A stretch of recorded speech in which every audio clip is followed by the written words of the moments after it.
Welcome, everybody, to episode 3 of the Great Night Podcast. I'm your host, Rob, and with me today, I do not have Tyler.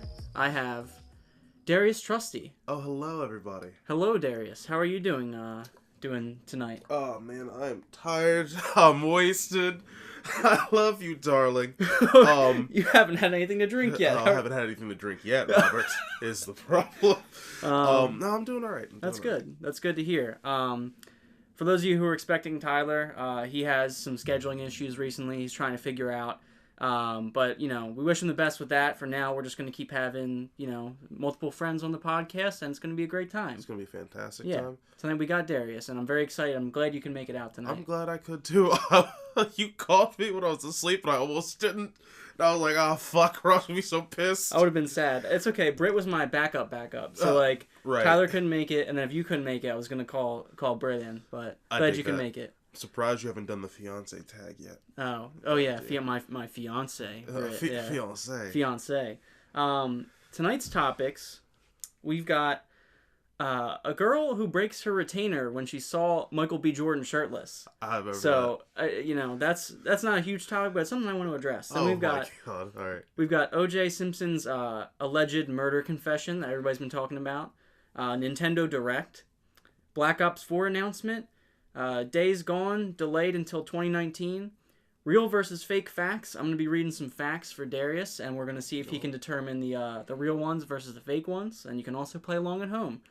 And then maybe we'll get into some ghost stories. Darius, do you have some ghost stories you'll be sharing later? Oh, yes. I have one or two, perhaps. Awesome. All right. So we'll get into that. That'll be fun. Before we get started, let's do a toast. We got some Fireball. You ready, Darius? Toast. Yeah. All right. Here's to a great night. Kobe. How was that? Tastes like cinnamon and pain. I'll tell you, last time I drank Fireball. Okay, I'm ready. I was doing some weird stuff on your couch. Oh, yeah. This couch has a lot of history. This house is probably too much history on it. Oh, you don't know the half of it. Don't drink brown alcohol, kids. Especially if you're a brown person. Is that a fact? It does weird stuff to black people, and I don't know why. I don't think I've seen you that drunk ever. Oh, God. You got very weird on my couch. I think I was getting weird with you, though, because I think we were matching. Yeah, it wasn't a good combination. Well, we were about it. Like, you and I, we were turned the fuck up. It was like, you know what, we got this. I think everybody else was annoyed, because they weren't anywhere near as drunk as we were. You're not at our level, man. Or even drunk at all. I think most of them just went home. I've been drunker than that, though. It was at the, you didn't go to the Duffers Christmas party. Not this year, but the prior year. Oh, no, I didn't. This year fucking sucked. Oh, yeah, no, I remember that. I think I at least made an appearance at the one before that. Oh, did you really? Yeah. So I remember I had to work that night, and Tyler and Carrick, they did the old prohibition thing and stuck me in alcohol. And I said, all right, yeah, just pour some tequila and like some 7-Up. Yeah. And I'll be solid. It'll be fine. Because they're not bartenders. They gave me basically mostly tequila with splashes of 7-Up in it. So I was fucked up all night because I drank both of them. Yeah. This is all within not even an 8-hour span. Yeah. Because they got around 7. This is probably within 7 hours. Oh, God. 7 hours. Yeah. So you were really drunk.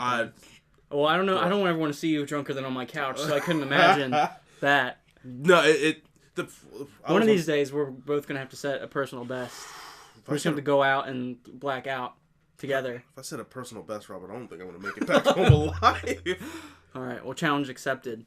Mm-hmm. Let's dive into the first topic here. I don't really have a whole lot to talk about this one. It's just I find it so interesting. So let me just say this: pretty much what happened was this girl saw Black Panther. Mm-hmm. She saw Michael B. Jordan shirtless and was so stunned that she clenched her jaw and broke her retainer. Now, my fiance dropped the fiance line. Yeah, my fiance has a retainer, which she wears because she just got her braces done and taken off. I've been shirtless in front of her while she's been wearing it, and I don't have the same effect. I'm not Michael B. Jordan sexy to the point where, that's my goal in life. I want to be able to just have people like break in their retainer as soon as they see me shirtless. They're like, "Oh my god, this man!" You know, man, daddy. Yeah. See, that's because I remember seeing this news story, and I like, wait, this really became an actual thing, and I was like, because I don't know if anyone's seen Black Panther. Rob, you saw Black Panther. I saw Black Panther. Yeah. Michael B. Jordan is a fucking man. Yeah, we saw it together. We did. See, listen, I had a drink that night. I was turning up. I might have forgot some things. But yeah, he looks great. He looks great. That movie was good. I thought it could have been a lot better, but it was good. He's incredible in it. Yeah. But yeah, Michael B. Jordan. I saw him and I was like, damn. One of these days, maybe. One of these days, man. I told myself, and I really legit believe, Michael B. Jordan came to me. It was like, hey man, I'm gay for you, and I want to do some gay stuff. I'd be like, you know what, brother, I'm down. Let's do it. You've only had one shot, Darius. No, I've said this even sober. This is how I feel originally. Michael B. Jordan is the man that I would go gay for. Okay, that's fair. And I think that everyone has that person. Either they've existed at some point, they exist now, or will exist, where someone will see them and dig them so hard they'll go, yeah. It's not gay because we're past sexes at this point, man. It's just joining of the spirits. I would have to think about that one. I don't think I could drop a name off the top of my head that I would go gay for, but I would have to put some serious thought into it. I'm not ruling it out, but in all fairness, but I would have to think about it. Mm-hmm. Yeah, I think it goes for both races, but yeah. Well, I'm glad we segued into that. That's it. But yeah, Michael B. Jordan, he's a hunk of a man. Yeah, that man works out. I'm gonna have his vegetables. I'm gonna have to keep hitting the weights until one of these days I pop my top in front of my fiance and she just fiance and her she just breaks her retainer. That's what I want. That's like fitness goals. I feel like that really is right. Just work out until someone sees you and goes, damn. And then their retainer's broken. Yeah, they don't even have a retainer. Yeah, they take one out and break it. I feel like that's not too uncommon though. Like, I mean, I don't know if I've ever seen someone so hot enough. Yeah. Well, I've never had to use a retainer. Thank God. Same here. Mm-hmm. But I can relate because like I feel like because what is it like cuteness or like attraction or something happens in the same part of the brain that like anger does. Yeah. So like you see like a cute puppy, like you want to squish it or something. I don't, but you might. Someone here has a properly functioning brain, and I think you all know who it is. Yeah, I guess my part of my brain doesn't want to squish puppies, but not that we want to squish puppies, just sometimes just like. Oh. You're so overwhelmingly happy when you see a puppy that you're like, I would squish that. Kobe. Yeah. All right, that's fair. Don't squish puppies, though, ladies and gentlemen. That's a crime. That's how they got Mike Vick. Ruined his football career. Michael B. Jordan actually replied to this girl on Twitter after she went viral. He said that I'm gonna pay for your new retainer. It's the least I can do. I think that's pretty pimp. I was like, damn, this dude is just a class act. I'm sure that girl was like, listen, you don't have to pay for my retainer, but I'm gonna need you to do something else for me while you're here. Yeah. Like I don't know I just don't know how I would deal with that. Like, cause he probably wants to go like meet her and stuff. Yeah. He's like, yeah, sorry about your retainer, and like he's gonna give it to her like on a silver or golden plate. And sign it and autograph it. Mm-hmm. Oh my God, they're gonna take a picture. He's gonna kiss her on the forehead. She's just gonna blow up. Yeah. Not like popularity wise. She's gonna like explode. I thought you meant like she's gonna blow up popularity wise. So I'm glad you clarified. No. She's going to have some weird chemical reaction. Like there's, I think real shit. I'd have to look up the actual statistics, but there's like a 0.001 chance that a human could just spontaneously combust. There's been I've seen evidence of stuff like that happening. Like they found bodies burnt to a crisp with nothing around them that could have caused it. Mm-hmm. That's going to be her. That's what's going to happen. Could you imagine when she meets him? Could you imagine your luck in life where you're just going about your daily stuff, and then all of a sudden you catch on fire internally? Let's not get into spontaneous combustion. Anyway, moral of that topic is Michael B. Jordan. He's a handsome guy, so handsome he's breaking retainers, and maybe one day. Breaking retainers since 18. Yeah, maybe one day we'll get to that level. But shout out to Michael B. Jordan. Keep doing you. We know you're watching eventually. Yeah, Michael. He comes here every week. It's like, damn, I really got to listen to this podcast. One day though. Next topic I want to discuss. Let me just make sure I'm reading everything in order here. Yeah, no problem. OJ Simpson's alleged murder confession. So This clip is from 2006. He was being interviewed about his book that he released, and there's a chapter where he's basically like the whole book. Hey, I didn't do it, but if I did, here's how it went down, type of thing, which is a little sketchy. And they finally released him released the video of him in person discussing it, which I want to show. I want to show you the clip. It's about a 5-minute clip. For those of you who are just listening, listen in. There's really not much to watch. It's just him speaking. But I'm gonna roll the clip, and then feel free to jump in if you see anything that stands out to you. Okay, I think or break down this. Yeah, or if you want to wait till the end, that's fine too. But anyway, here it is. It's OJ Simpson's alleged murder confession from 2006 that just got released. So let's check it out. The chapter 6, is called "The Night in Question," and you write in the book. Now, picture this, and keep in mind that this is purely hypothetical. Hypothetical. Yes. Why don't you tell me what might have happened on the night of June 12th, 1994? And let's just walk through the night. Well, first of all, this is very difficult for me to do this. It was very difficult for me because it's hypothetical. For those of you at home, feel free to do a shot every time he says hypothetical. A fun drinking game. They're gonna,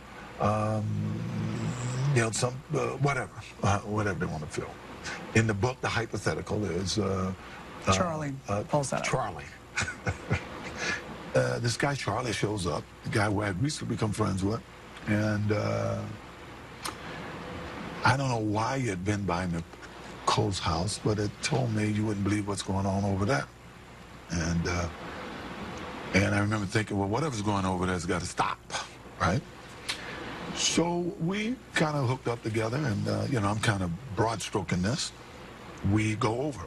Get in the Bronco and go over. Let's just go back and do the details. Where did you park? This is the detail.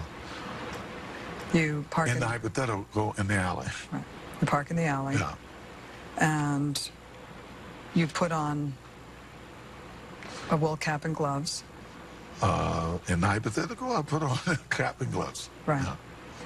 And you reached under the seat for a knife. I always kept a knife in the car for the crazies and stuff because you can't travel with a gun. And I remember Charlie saying, you ain't bringing that. And I didn't, right? But I believe he took it. Charlie took the knife? Yeah. In the book. Yeah. Yes. So the back gate, you go through the back gate? Yes. And it was open or broken or? I don't recall. Okay. I go to the front and I'm looking to see what's going on. And I can see that it appears like Nicole had candles all the time. She really did, to keep her overhead down, I think. And music was on, and while I was there, a guy shows up.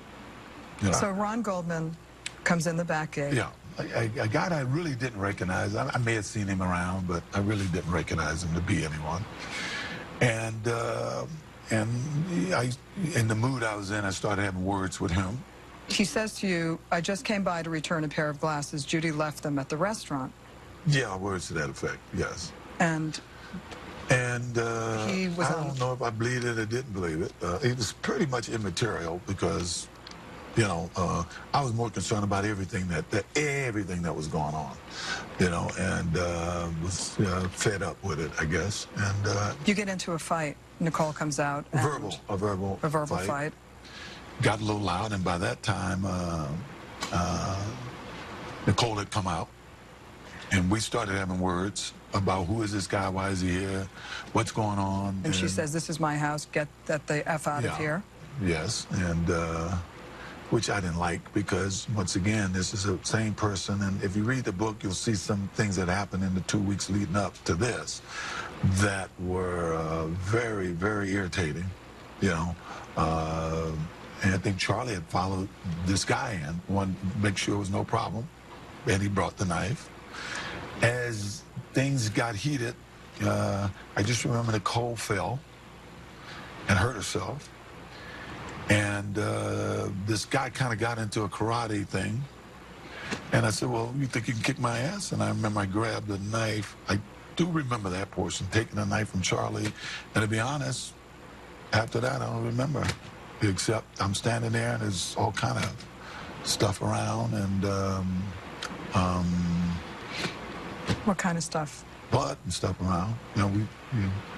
I hate to say this, but this is hypothetical. I'm sorry. Right. I know we got to back up again. Right. It's okay.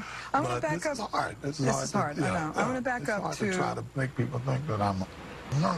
I know. You wrote in the book, I had never seen so much blood in my life. Yes. You're covered, the scene. Can you describe it? It's hard for me to describe it, I'm telling you. I don't think any two people could be murdered the way they were without everybody being covered in blood. And of course, I think we've all seen the grisly pictures after. So, yeah, I think everything would have been covered in blood. I've seen so much blood. So, he basically... I mean... Oh my god, this dude so fucking did it. Yeah, so Darius, now before you saw that clip, before OJ, quote-unquote confessed, even though it was all hypothetical, did you think the Juice did it? Before I even seen that shit? Yeah. Oh my god, I mean, yeah, I don't... Here's the thing. Yeah. Here's the thing. So... I think I was of the mind that I would have really liked for him not to have. I think nobody wants to see nobody wants to think the Juice did it. Because I've seen OJ. He just seems like such a nice, personable guy. Yeah. So, but it's like a fun thing to speculate around. Like it's like a classic American thing. Like, oh yeah, and OJ did it, and it's like people just make fun of that forever. But deep down, it's one of those things where I badly wanted that to be nah, he didn't. Yeah. And I'd be like, that's really awesome. But I mean, after seeing that, it's incriminating evidence that this man probably killed his wife and Ron Goldman. However, she was cheating on him. Now, that's not grounds to murder someone. The discussion is not, was it fair that he killed them? The discussion is, did he do it? Oh. Okay, whether or not he was in the right, that's a different argument. All right, we're not going to argue the ethics of whether he should have murdered her or not. Yeah. Well, the answer to that is no. But oh my, before I was it's all hypothetical, but you can see how much this man's getting into recalling this book. He's there was so much blood. Hypothetically, I never knew there was so much blood. I was so angry when OJ Simpson grabbed that knife and stabbed Nicole Brown. Hypothetically, just because you say hypothetically doesn't mean you didn't do the shit. Exactly. Hypothetically, I just robbed the bank. Hypothetically, here's all the cash. Hypothetically, you can't. I can't be oh, Mom, yeah, hypothetically, I might have murdered somebody. Yeah, covered in blood. So let's say, if...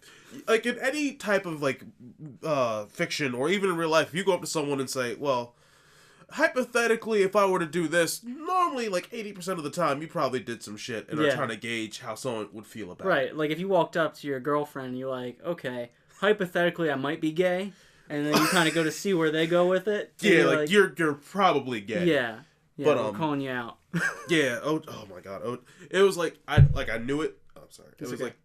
It was like nailing the coffin when I saw, because he's looking around and he looks down. I believe it's down to his right. Yeah. And that's typically where eyes go when they're trying to remember something or recall a memory. Yeah. And I'm it's also, not to interrupt you, but a lot of times when you're looking around the room and you're not making eye contact with somebody directly, it's also can be seen as forging a lie. Yeah. Because it's very hard to come up with a lie or a false story when you're looking at somebody directly, so you kind of have to zone out and think of it yourself. Right.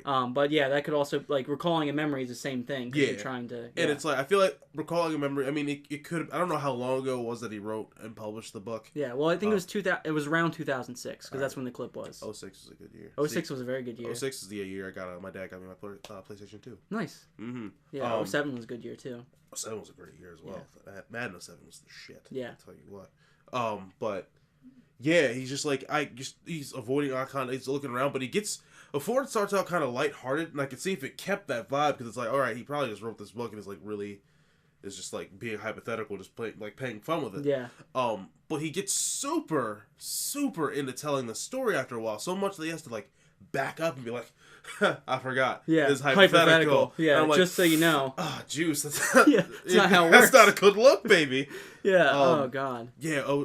After seeing OJ did that shit. Do you think now this, for the record, this wasn't an official confession because I'm sure if you walked up to him today and said, "Did you do it?" he would say no. Yeah. Do you think that within his lifetime, like on his deathbed or whatever, do you think? I always wonder this. Like, if you're on your deathbed, like, do you think you'd confess that? Like, what do you think he'll be like? Right. Hey guys, I did it, and then he just dies. You know? Yeah.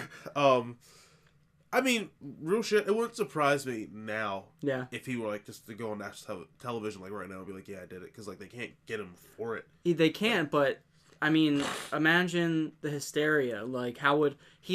if there's still people out there, without watching that clip, who will genuinely believe that OJ still didn't do it. There are people out there, that's going to even ruin his reputation even more. Because at least, like... companies, or like if he ever gets an endorsement or something, they can give him the benefit of the doubt, like he's innocent. Yeah. But then if he does officially admit to murder, then they can't give him the benefit of the doubt. Now you are officially like supporting, speaking to, whatever you gotta do, you know, to a convicted murderer. For sure. So that's going to ruin his reputation. I don't think he would do it unless he was dying. I think here's one of those things where like OJ Simpson's name is mostly, in this day and age anyway. Yeah. In the age where literally news goes in one ear, it holds for a second and goes out the other. Yeah. Like, there are probably people who genuinely like believe like, yeah, OJ didn't do that shit. Yeah. And but I think those people might be few and far between.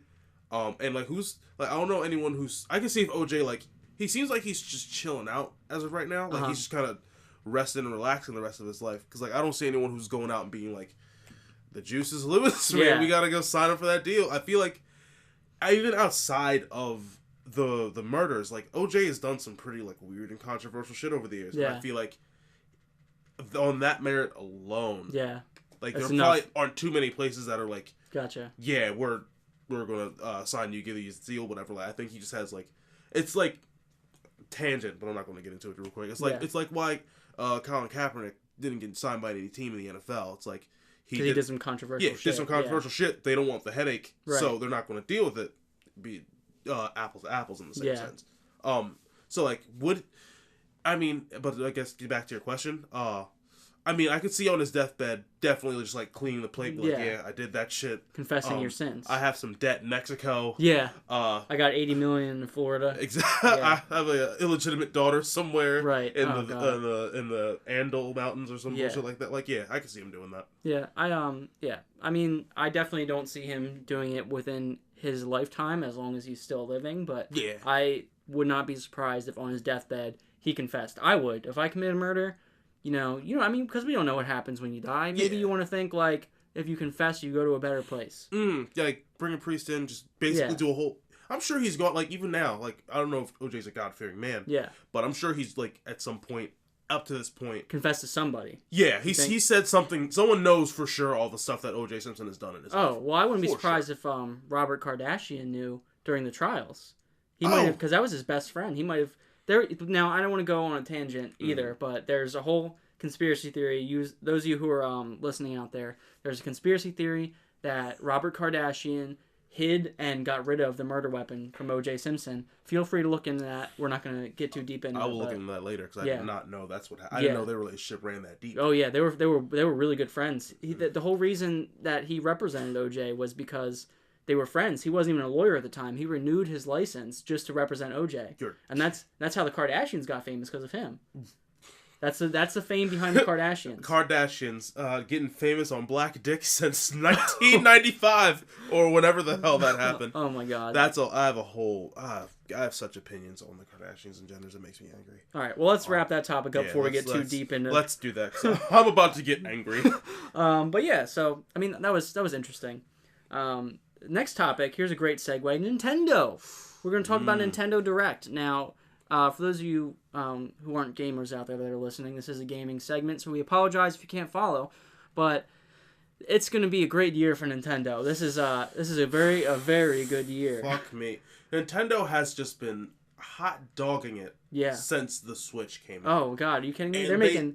They have so many supporters now. Like when the Wii U came out, you didn't see like Dark Souls coming out on the Wii U or any shit like that. Now everybody wants to get on the Switch. I would not be surprised if at some point Call of Duty tried to hop on the Switch or something. I'm surprised they aren't. Oh, well, you don't know. Well, we're gonna get into Black Ops 4 later, so we can discuss that. We can talk. Yeah, but I mean, Dark Souls is coming out on the Switch. Smash Brothers is coming out on the Switch. Undertale is coming out on the Switch. What else? What else am I missing? I know I'm missing more. Me. Mario Tennis. That's gonna be great. Mario Tennis. We're gonna get a Mario Party at some point. Oh yeah, no doubt. New friendships to ruin in one night. If you don't have a Switch, you're gonna want one soon. Bayonetta 3. Yeah. And this is what makes me so excited for the Switch, right? It's that they said when they were making Pokemon Sun and Moon, they were making a third game in tangent with it. Yeah. And I was like, all right, this is unprecedented because they have not unprecedented, but they haven't done the two mainline games in the third game. I think the last time they did it was the Diamond and Pearl Platinum. Yeah. Because then they did Black and White 1, Black and White 2. So this will be a back to a return to form for Nintendo. Yeah. After they had their nice little experimental phase. But the most exciting part is that they're putting it on the Switch. Which means that Pokemon, the game that we've always wanted it to be, will become this fully realized JRPG. Yeah. Not this handheld game. Yeah, basically like babies or 7-year-olds introduction to JRPGs. Yeah. Like, it's going to be a fully fledged out, like, this is going to be the definitive Pokemon game people are going to play for the next couple of years. And I'm so incredibly excited for that. I'm excited for a lot of things. Now, I'm not a big Nintendo guy. Nor am I. But I actually received my Switch as a gift recently for my birthday, and I was very excited. I got Mario Odyssey, the new Zelda game, which I still am not very far into, just because I have so many games on my far out, man. Yeah, but Odyssey alone is worth owning a Switch in my opinion. But now there's just so many games coming out. Smash Brothers is coming out. Dark Souls is coming out on the Switch, so if you want to break your Switch, you know what game to get. Mario Tennis, I haven't played a Mario Tennis game in forever. I've never played a Mario Tennis game. I think the only time I remember playing one is on the Game Boy Advance, as weird as that sounds. I remember there was one on the Game Boy Advance. I think there was one on the GameCube as well, if I'm not mistaken. Sure, I'm sure there has been at some point. Nintendo knows how to do tennis games right, and they're also going to be involving motion controls. So for those of you who missed the old Wii Sports Tennis, it's going to be making a comeback. It's making a comeback, baby. Yeah. It looks like it's going to be a great year for Nintendo. I'm a proud Switch owner at this point. I can't wait. Yeah, I'm still. It's not that I don't want to own a Switch because I'm sure all the games are incredible on it.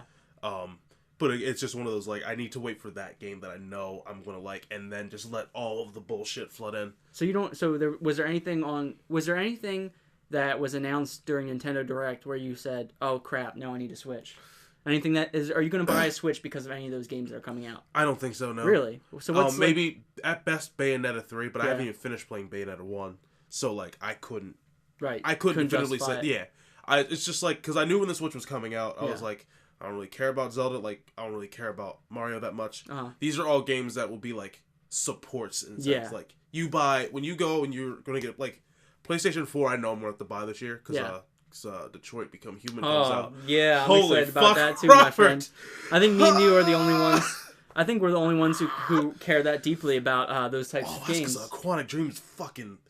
They're like Telltale on steroids, man. Shout out to Quantic Dream. Shout out to Quantic Dream. It's like not even a knock to Telltale because you guys are like they're small, independent, and they're putting on every platform. Yeah. So like they got to work with what they got. But like when you have as much support as you get as like a Quantic Dream to make games like this, they knock it out of the park. Oh yeah. Like I didn't finish Beyond Two Souls, but I started playing some of it and I played it in not even in order. I wanted to play in order, but like I liked what they were doing with it. Yeah. Like I made it to the part. I think you've played the Beyond Two Souls originally, right? Yeah. On the PlayStation 3. I made it to the part after Jody is doing the military training. And you gotta do the whole course and that. I think we went to the part like immediately after that. Then we stopped playing. But I liked what they were doing. Yeah. I like the birthday party thing. I thought that was fun. I've got some. If you like Quantic Dream, there's a game on the PS2 that I just played. Indigo Prophecy. Okay. I'll have to show that to you at some point. But. Like same thing as the other games, like similar. They definitely polished it since that.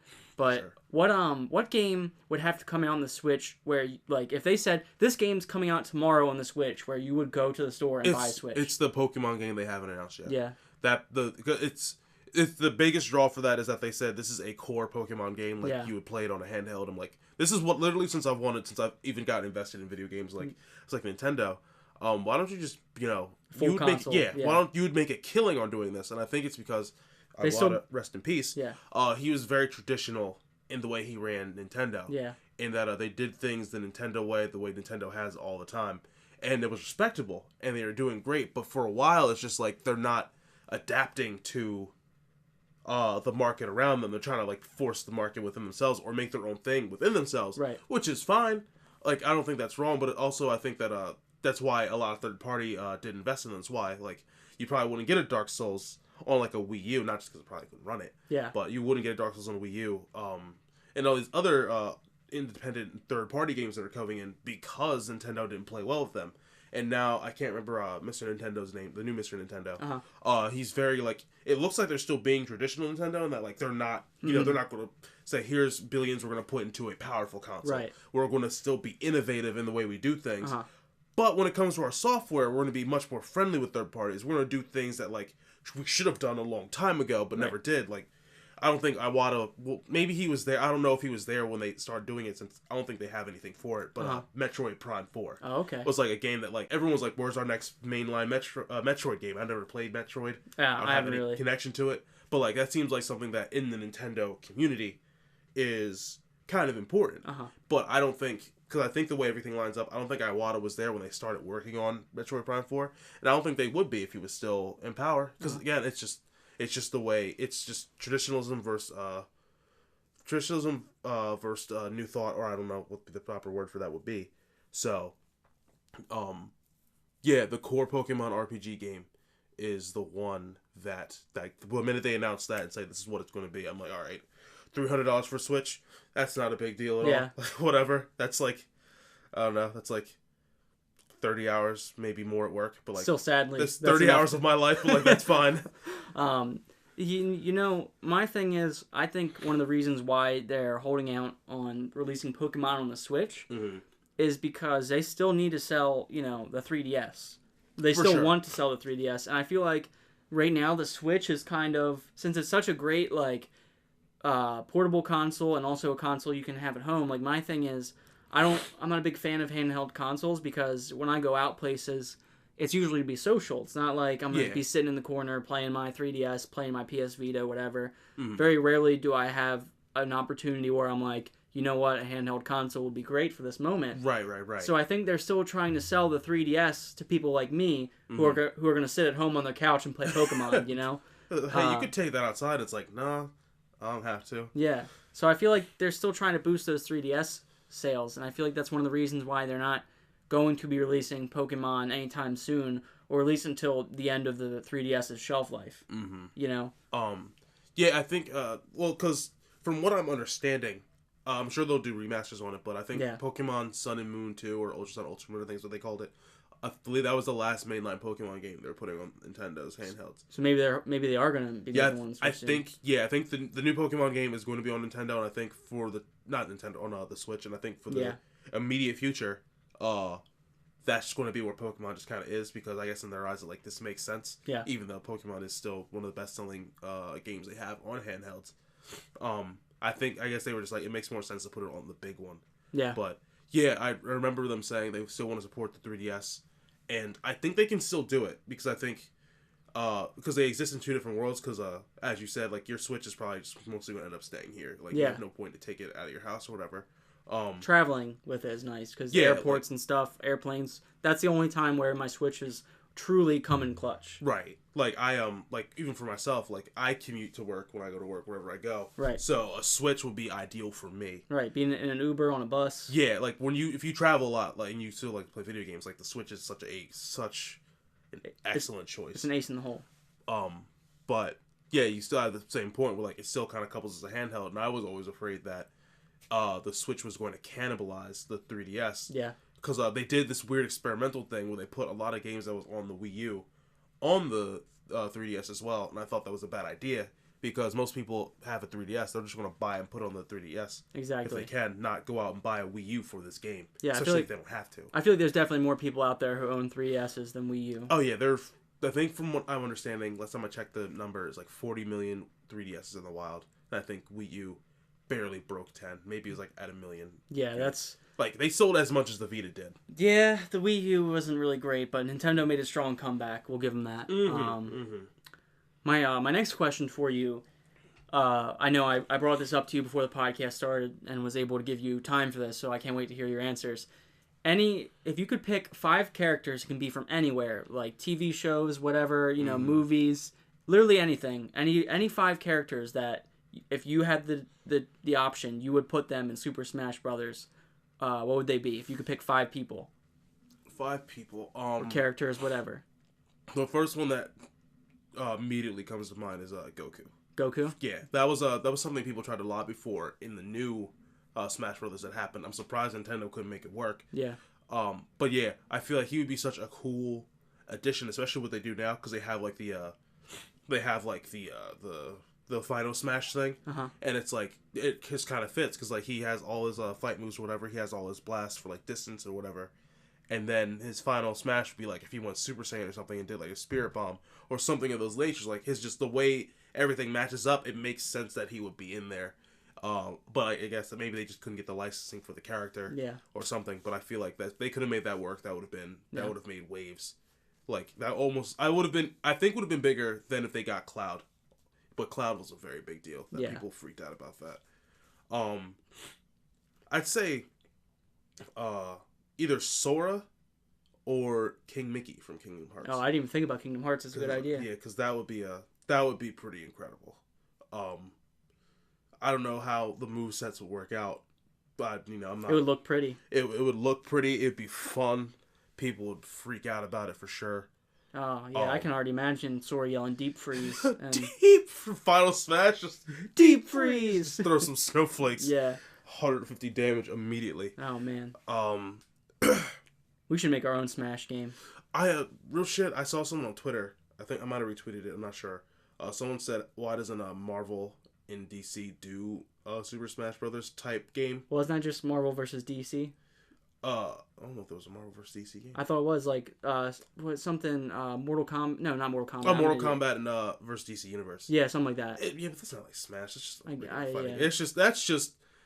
So they said, hey, let's put out this game, but like, wait, this game wasn't good. Let's just make a Mortal Kombat game. Then that's fair. Yeah, when both games were very, very good. I don't know. Did you play Mortal Kombat X? I think I played maybe a couple like matches of it because in the break room in my work they have an Xbox and they had that for a while, so I played a couple matches, but I didn't play enough to give a solid review or anything on the game. Yeah, I think they're just like a 4 to 8 man brawler. Yeah, like let's just do that. And I'm like, that's not a bad idea. I don't know. I'm surprised they're not on the horn with Nintendo. Like, yeah. Help us make this happen. But so Sora, Mickey, and Mickey. Yeah, Goku, Sora. I would very much like to see them do, in the same vein, a character from like DC or Marvel, namely like Spider-Man. Spider-Man, I think would be very, very cool to do. Because the traversal would just be him swinging across the map all crazy, doing all his crazy fight moves. He can throw out the quippy remark here and there whenever he's taunting people. I'd be so down for that. It's a character because Sonic's already in the new one. So I was thinking Sonic because I thought they took him out after Brawl. Yeah. But I forgot he's in the new one too. What's the thing that they should add? I can read some of mine off if you got to think about it for a little bit. Yeah, I gotta put some. I know who I want them to add. It's not coming to me right now. No problem. I'll read off some of mine if you want. Actually, I had to write mine down because I got so in depth with mine. So. My Super Smash characters, the first one is a little bit right out of nowhere, SpongeBob. Really? Yeah, I want to see SpongeBob, cause I just imagine like Zelda or somebody like fighting SpongeBob or like Link or, What would SpongeBob's moves be?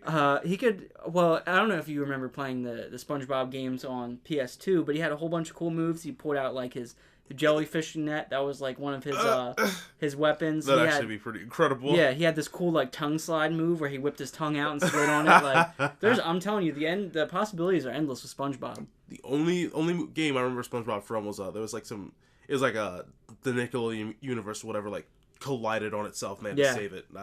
SpongeBob was heavily in that, which I liked. That game's actually pretty cool. There's a lot of solid SpongeBob games out on PS2. One of my other characters, I'm not very familiar with the Dark Souls series, so I can't name a lot of characters off the top of my head. But I love the look of them. I love their like combo sets and everything. I want to see just any Dark Souls character come to Smash, which I wouldn't be surprised if actually happens because they're creating a Dark Souls amiibo for the Dark Souls Remastered. Really? Yeah, I don't know if you saw that in Nintendo Direct, but they're making a Dark Souls amiibo, which I might buy because that's awesome. And I'm about that. Yeah, so which is going to be usable in Dark Souls for like one of the Praise the Sun emotes.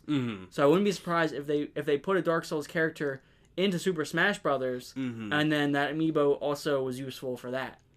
But that's kind of like one of my predictions, but also I would love to see that in Smash Brothers. Oh, I'm surprised they haven't made that happen, but I'm sure that's something they're thinking about for sure.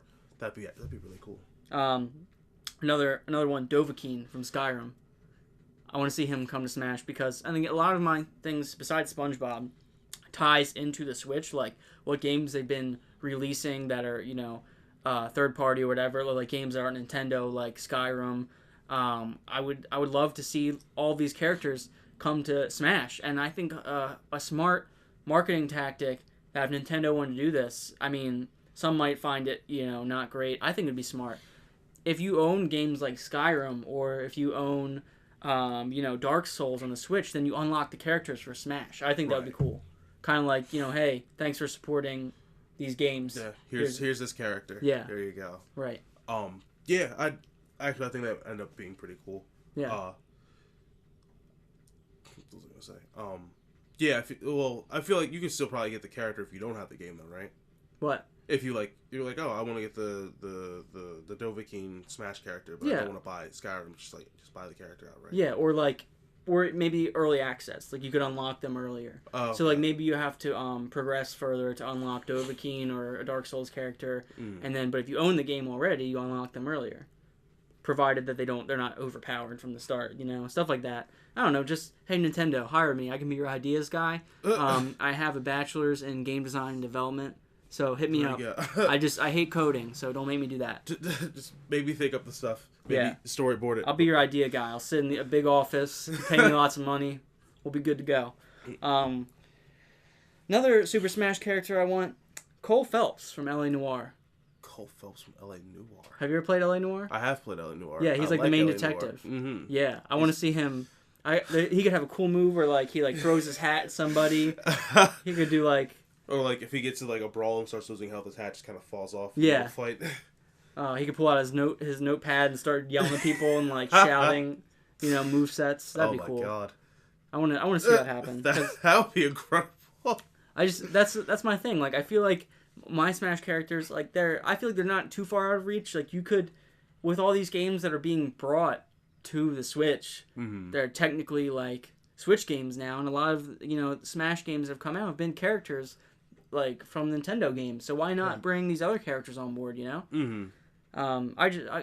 Nintendo, come on, let's get moving here. Start making this stuff. Let's get on this, my brother. Another character, I want the original Wii remote, the actual remote itself, or the Wii console, the Wii or the Wii U or something. Just bring back one of the older Nintendo consoles that didn't do so hot. The Wii did hot, but one of the best selling consoles of I all know. time. Well, then the Wii U, whatever. Bring give me something funky, Right. I want to see Mario fight a Wii remote or something. Fight an N64 controller. Yeah, one of its powers can be it pauses the game and runs up to the person and just punches them. Something like that, something wild. That would be fucking horrible. Oh, people get so pissed if that happened. Well, it can be your super move or whatever. All right, it's maybe you have a time limit to run up to them, But if you can put the Wii Fit Trainer in Smash, because that was in Smash, right? Yes, it was. Then put the Wii remote in. I want to fight the Wii remote, Nintendo. Is this something you've had problems with for a while? You just want to fight? Yeah, the sometimes because the Wii remote has won a lot of fights in the past. It gets out of your hand, you break your TV, you accidentally punch your dog, which has happened to me before. they might be in your path and you just kind of uppercut your dog. Yeah, like, oh, so great. I need to get revenge on the Wii remote. On the Wii remote. You go buy a Wii remote right now. You can punch it all you want. Yeah, but I can't get the satisfaction of it trying to fight me as I demolish it. You know, I want to take that Wii remote and I want to beat the shit out of it, as SpongeBob or Dovahkiin. I want to Fusro Da that thing off the platform. You know, directly out of the coating. Yeah. Oh God. Anyway. Yeah, put these in Nintendo. Yeah, I got great ideas. I'm 100% behind that now. All right, my final one. Shigeru Miyamoto. That would be put him in Smash or make him like a boss or something. Oh my God, like I forget like the hands or whatever. I can't remember that. Yeah, like the hand of God or whatever. Apparently, you couldn't play as that, but apparently if you like go into the coding, you can make that a playable character. Isn't that interesting? That's weird. Yeah. That's interesting. I feel like that's just cheating at that point. I mean, whatever, you can do it. Well, I guess you're right. You can cheat in GTA too if you put in the right combo. You're so right. But those are my 5 Smash characters. I wanted to keep them pretty brief because I don't want to drag too far on with them. But I mean, hey, Nintendo, how many times? What do you want me to dedicate the rest of the podcast to you? Yeah, Is that what you want? You just talk about all the stuff you could do. Yeah, Nintendo. I'm gonna hit them up in the DMs. Slide Nintendo's DMs. Slide, yeah. Or put me in Smash. That'd be cool. I'm not popular enough.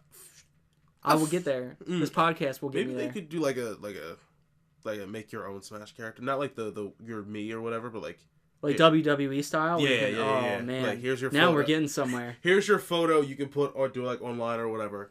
And it'll look grossly unlike you. And then they'll just you can edit the fight moves or whatever. Well, then I would just take a picture of my butt and fight people as a butt. And Nintendo will ban you from Nintendo for life. That's okay. I'm willing to take that L. Were you able to think of any Smash characters off the top of your head, or it's fine if you can't think of any more? I think maybe it's just mostly.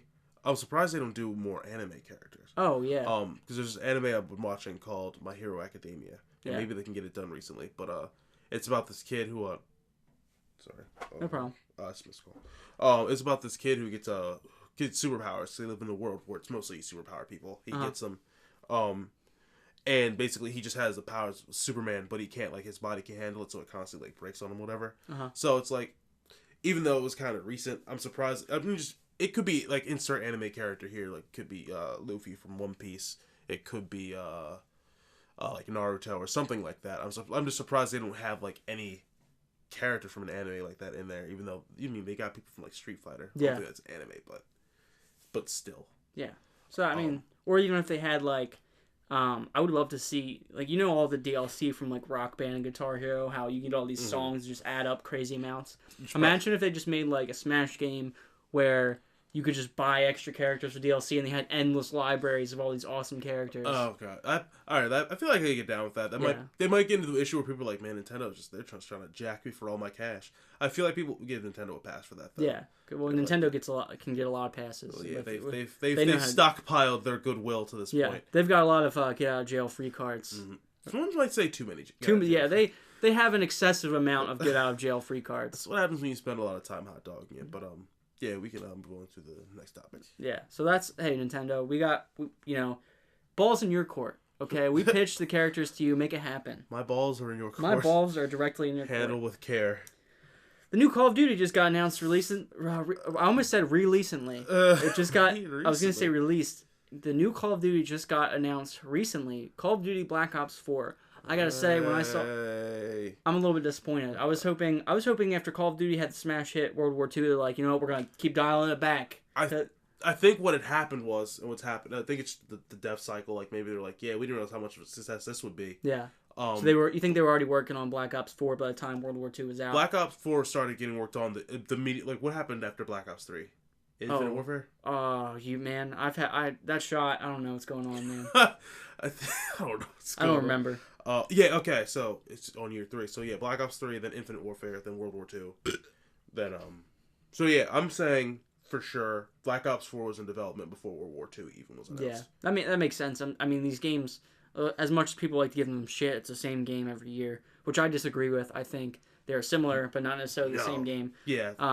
They do definitely take a lot of time to make, and I feel like they're Black Ops 4 is in production. They probably already know what the next one's going to be after that. Yeah, they know, and then after that, they probably know Let's be honest, they probably have a timeline of what's going to be created, which I think Assassin's Creed has. I think all the Assassin's Creed games are laid out, and they know what they're going to make. Do they really? Yeah. Which is I mean, I don't fully agree with that. I think that you shouldn't set anything in stone, but you should more adapt to what the player wants. Yeah, especially for something like Assassin's Creed, because I figured Call of Duty, like, I could kind of see that happening, but, like, I could see them doing, like, we know what we're making 3 years from now. Like, yeah, we know Black Ops 4 is happening, we know what's happening after, like, next year and the year after, then after that, like, they don't know what this studio is going to make again. Yeah. Probably Black Ops 5. I don't think that they would make, I don't think they would go Black Ops 4 than Black Ops 5. I think that would be, I think they would have to go to it. There's so many series, they could do another. Depending on, I mean, I thought they were going to, like, oh yeah, World War II, they're going to go do some other, crazy gimmicky thing. I need Civil War. I need Call of Duty Civil War. Give me that. You fight your brothers with muskets? Yes. Give me that. That's what I want to see. Call of Duty Civil War. Make it happen. Word. I'll fuck with the Call of Duty Civil War. You do a Call of Duty American War and just shoot off a gun. There's endless. Gotta wait a minute to reload. There's endless possibilities. We don't gotta hit all the I mean, I get it. Like, weapons are easier to use. Like, there's more options. Civil War, you might you got a musket. There was no like semi-automatic weapons. It might be make multiplayer a little bit harder, but like make it happen. That's all I'm saying. Find a way. If there's a will, there's a way. Here's a weird thing I have. The Call of Duty series, because I do think their games are quality, or whatever people say, if they're the same game, whatever. They're mostly not, and they're all mostly quality. Yeah. But it's just kind of like they're so, like, they have the money and they have the means to be experimental and make a new property. Like, and it seems like they're fine with that. Like, they made Destiny. Yeah. Activision also has Overwatch, I think. So like they can make new IP, and I feel like it's just a waste to have these 3 studios crank out Call of Duty year by year by year, when like you could be like, instead of doing that, let's just make a new IP. So we have X Studio, who makes the best Call of Duty, probably who makes Black Ops, because those sell incredibly well every time they come out. Yeah. They'll make a Call of Duty game, then the next studio makes their new annualized or every 3-year game, then the next team does the next same thing on 3 years. So, because it just feels like they're just tapping this well so much, and maybe it's because the games are just so fun that they can just keep pulling earth loads of money out of it. I think my kids are going to be playing Call of Duty. I 100% believe that. Yeah, I don't think that franchise is going to end anytime soon, if at all. That franchise makes way too much money, but it's like, but then I also maybe it's just me, because I don't know if you've noticed or watched the sales charts. Grand Theft Auto 5 has made it in the sales charts in the top 10 since it came out. Yeah, annually. That game came out like what, 5 years ago? That's a coworker and I were discussing this recently at work. That is still a $60 title. How many games do you know that came out that long ago and are still selling at $60, and people are willing to pay $60 for it? Oh well, it's because you get such a quality game out of it. It's also one of those games like I know a lot of people who are guilty of this. I used to be myself. It's one of those games where you play it back to back, you put a ton of hours into it, then you're like, I don't need this game anymore, you trade it in, and then a month later you're like, oh man, I missed GTA, and then you buy it again. Like real stuff, I don't know when I'm gonna get it next, because I really kind of badly want to play, but like I've been wanting to play GTA for like months now. Yeah. But I can't justify it, because I'm like, there's other stuff I need to or want to play. And it's still a $60 title. I think that's just because they keep selling so well. Yeah. Like well, I mean, they'll drop the price when you stop buying it at $60, and people are like, "No, I'll buy it at $60." Yeah, I'm like, okay, yeah. I'm not going to stop you. Like, F you mean? But do you think the new Black Ops 4? I mean, I know it's too soon. They haven't even announced when they're going to release the game. Yeah, yet, but do you think continuing with the Black Ops story path? Do you think it has promise? Do you think it's going to be decent, or do you think it's going to be a flop? I don't follow the story of Black Ops. I heard 1 was really good. One was amazing. I don't mean to cut you off, but I'm going to. Yeah. 1 was the only Call of Duty I went max prestige in. Word. Yeah, because that game came out when I was in high school, and it was just so fun. It was very new for its time. There was a lot of new stuff. Mm-hmm. I think it was one of the first Call of Duties where you could introduce multiple weapon attachments. I might be wrong, but may or may not be true. Yeah, because I think Black Ops might have been their first next. No, it was. Did they make Modern Warfare 2 first, then Black Ops? Yeah, Black Ops came after Modern Warfare 2. Okay, yeah, so that was like the first next big. Yeah, and then Modern Warfare 3 came out and it was all downhill after that, in my opinion. All downhill. But Black Ops 1 had 15 prestiges, and boy did I make it to 15, because that game is so much fun. They really made zombies a whole new experience. That game was great. So, But Black Ops 2 and Black Ops 3, I played both of those, and I didn't get the same, love out of that I got for Black Ops 1. It might just be, I'm getting old, or not enjoying Call of Duty as much. Mm-hmm. But I would like to think Black Ops 4 is going to do well. I'm going to buy it because every year I buy Call of Duty because Call of Duty deserves a shot. Yeah, if you're gonna make a good game, I don't think it's because you make it annually that you shouldn't have your game by. Yeah. Like I said, like Call of Duty. I haven't played Call of Duty since Infinite Warfare. So I missed World War II. You missed a good one. I believe it. But I've played all of them except for Black Ops 3. Black Ops 3. Yeah, you're not missing much. In my opinion. Black Ops 3 and World War II are the ones I haven't played at all, but I've played something of the other ones. Definitely play World War II.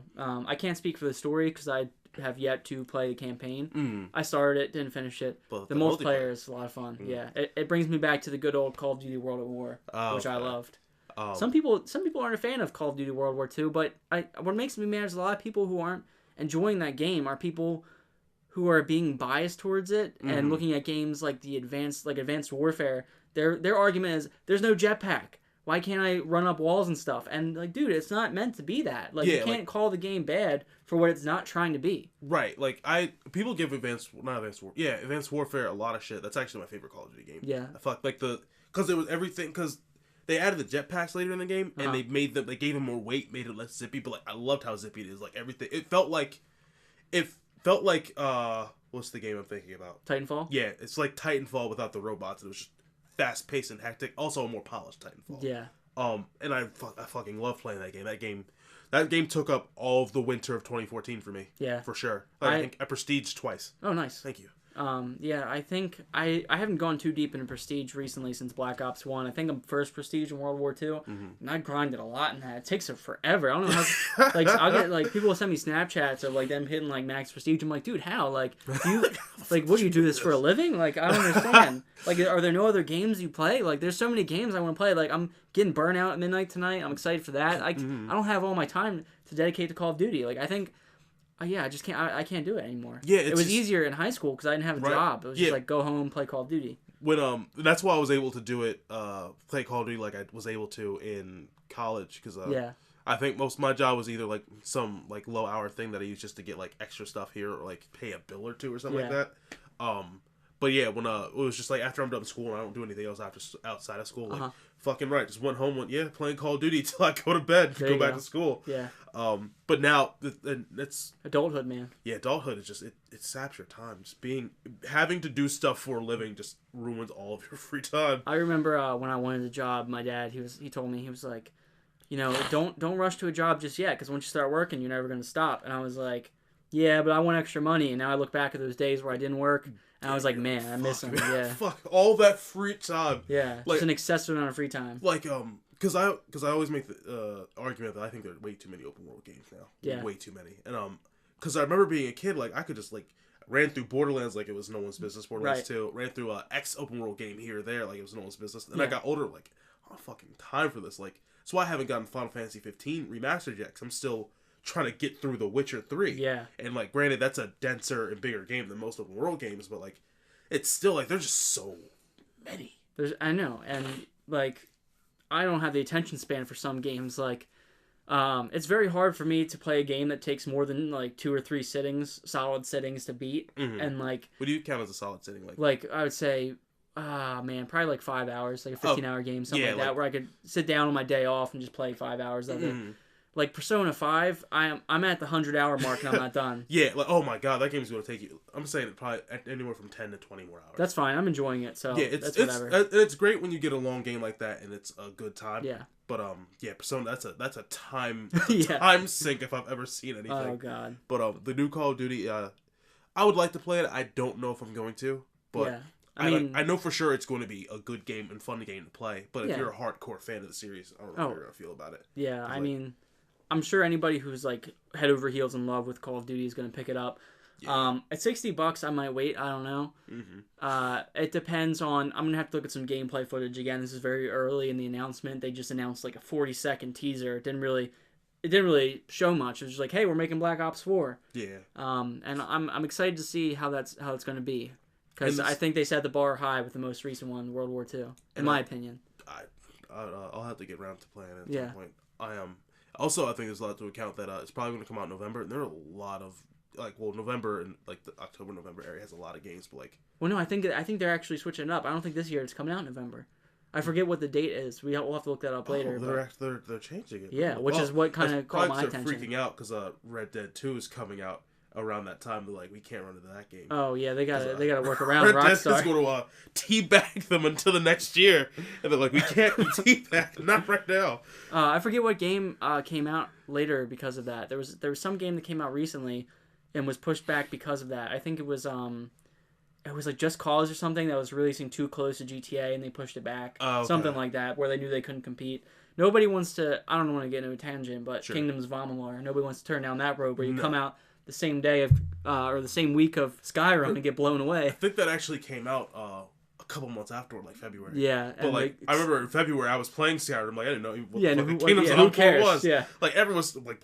I'm sure there are people to this day who not only still play Skyrim would probably ask you, "What the fuck is a Kingdoms of Amalur?" Exactly. And I'm like, well, that tells me. Let me explain it to you. Yeah. The problem is, I think. Well, just tangent real quick. Go ahead. Was that game was like that was like the first game, so they didn't have a lot of popularity behind them. So like I feel like they probably should have started smaller. Probably. Like did a bunch of littler projects instead of one bigger one. But, yeah, they went hard and went home. Yeah, they put all their eggs in a basket, and now the guy had to pay Rhode Island, I think. Yeah, but check out Kingdoms of Amalur if you haven't. Shout out to that studio. Oh Great yeah, game. That game's fun as hell. I still haven't beaten it. But anyway, that was a wild tangent. Call of Duty. We hope that you're going to be a good game. I'm sure you're going to be a good game. These guys down there know what they're doing. For sure. Next up, we got delay. Oh man, I can't speak to save my life. I almost said. I meant to say Days Gone delayed until 2019. I almost said Delays Gone delayed till 2019. Delays Gone. So Days Gone is pretty much like a zombie survival game from what I've seen. It was announced a while ago, and now they're saying it's not coming out until next year. We're early in 2018. Yeah, real shit. Like if they were trying to make it come out this year, I would have been surprised because I think they only announced it. I think that game has been worked on for forever. They just came out with that. I think it was last year. Yeah. Like last year at E3 is when it had it coming out party. But like, because I know how Sony operates and I know how big games like that are. Like, if that game wasn't getting delayed, I would have been surprised. Yeah. But like Red Dead, everybody expected that. They're like, yeah, it's coming out. No way. Like, oh really? Yeah. But yeah, like normally if it's a big game, it's a big game, and if it's first party, which is why it's just so surprising. But again, it's an open world game. So. Exactly. Yeah. But that doesn't surprise me. I don't think it's because it might be because it's done, but I don't think it's because it's not done. I think because they wanted to get out this holiday. Yeah. And I think with all the big games, Red Dead. There's a lot of games coming out soon. It's a hard time to launch a new IP. It's speculated that Sony's Spider-Man game is supposed to come out this November as well. That would be dope. That would well then. I'm gonna be broke. I'm gonna be so broke. Yeah, so like there are too many really, really good games, and because Days Gone is not proven, they're probably like, yeah, let's just push. That game's probably gonna come out like March or April next year. I'm not very hyped for that game, so I don't care. Like I wasn't devastated. I was just like I have to see more of that game before I buy into it. It looks too much like a Last of Us wannabe to me. Yeah, it looks like Last of Us with more zombies. That's the only way I can describe it. I haven't seen anything in that game outside the E3 thing. I liked kind of what they were doing. That they kind of threw them at you in droves, but like it felt like more a lot of running and gunning, but like trying to like not just running, like outrunning these zombies, because obviously it doesn't look like you can, but like being smart about how you're gonna outrun them without stopping them getting from point A to point B. Right. But outside of that, I didn't know what the draw of the game really was. I don't know what the game is really about or what it's trying to do. If so far, to me, it looks like another we're living in an infected world. Gotta make the best you can.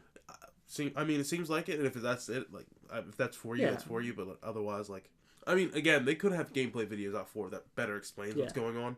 But I'm like you, like I don't care enough about that game. So. Well, you know, The Last of Us 2 is coming out, so maybe they also delayed it because they're like, well, hang on, let's see when The Last of Us 2 is going to be coming out. Last of Us 2 is not coming out this year. I know it's not coming out this year. Actually, it would have been smarter for them to release it before. Now you mention it, I think Last of Us 2's real shit probably be summer of next year. Summer to like October of next year. See, my guess is I'm gonna say early fall next year. That's my guess. Yeah, that sounds believable. Fall is a hot time period for games. Mm-hmm. I think because well, it is a sequel, so it'll probably still sell pretty well. But I'm just like of the mind of like maybe they want to get out of the way of the other AAA games that are coming out. Yeah. Also, Anthem's supposed to come out next year, probably going to be in the fall. Okay. And that's going to take a lot of people's time, so they might try to they might just be waiting to see when these other dominoes drop before they say anything. My thing with game studios is like I need all of you to get on a schedule and release games like in increments instead of launching 6 games I want to play within 2 months. Like, stop that. Yeah. I don't have the time for this. And then by the time I finish those games, there's 12 games that I want to play. Like, give me like a solid AAA game every 3 months that I can crank out, take my time. I'm an adult. I got work. I got school. Come on, give me a break. I'm not a little kid anymore. I got that kind of time. Yeah. I actually was thinking about that. Like, even I was thinking if they just released half the games they released, I still probably wouldn't get to all of them, but like at least that'd be such a weight off my shoulders. Yeah. Because I've been playing, because I told you I was going through The Witcher or whatever, but like I got The Evil Within because I didn't play that last fall. I haven't really played much of it. I still want to play Wolfenstein. I still want to play the new Assassin's Creed. Yeah. The new South Park is something I still very badly want to play, need to play, but like I just too many games, man. Yeah. Just cut that in half, and that's so much less daunting, and I'll more than likely play those games if there's just less of them. But that's fair. I mean, I guess there's everything for everyone out there, and the industry seems healthy, so I guess it's not hurting anyone. Right. Yeah. So, but I mean, hey, I'm looking forward to playing Days Gone, at least giving it a chance. You can tell me how that game goes. I don't think I want to play. Yeah, I mean, I don't know. We'll see. I'll have to see more gameplay of it, but we'll see when 2019 rolls around. Well, we can sit and gab, and I think it's May when when Detroit Become Human comes out. Oh yeah, we can we're gonna have a great time with that one. That's gonna be fucking incredible. Next up, real versus fake facts. I'm very excited. I'm gonna quiz you on some facts, my friend. So last episode, I did real versus fake conspiracy theories when Stevie was on. I quizzed him on some conspiracy theories. He had to guess which ones are real, which ones were fake. And it was a fun time. He liked it. I liked it. So I figured, hey, maybe we'll turn this into a regular thing. This week we're doing real versus fake facts. I looked up some facts online, and I came up with some fake ones. And let's see if Darius can determine the difference. And feel free to play along at home as well. And we're gonna see if you can figure out what's real and what's fake. I take it. All right. Let's do it. First one. Nintendo was initially a trading card company. Is that real or is that fake? Is that a real fact? Initially started out as making trading cards. I want to say that's fake. That's real. Trading cards, really? Yeah. Because I knew they started out with toys. I didn't know like it was like bare bones. They were like trading cards. Well, at least the fact I read, again, for the record, I read all of these on the internet. The internet is not always true.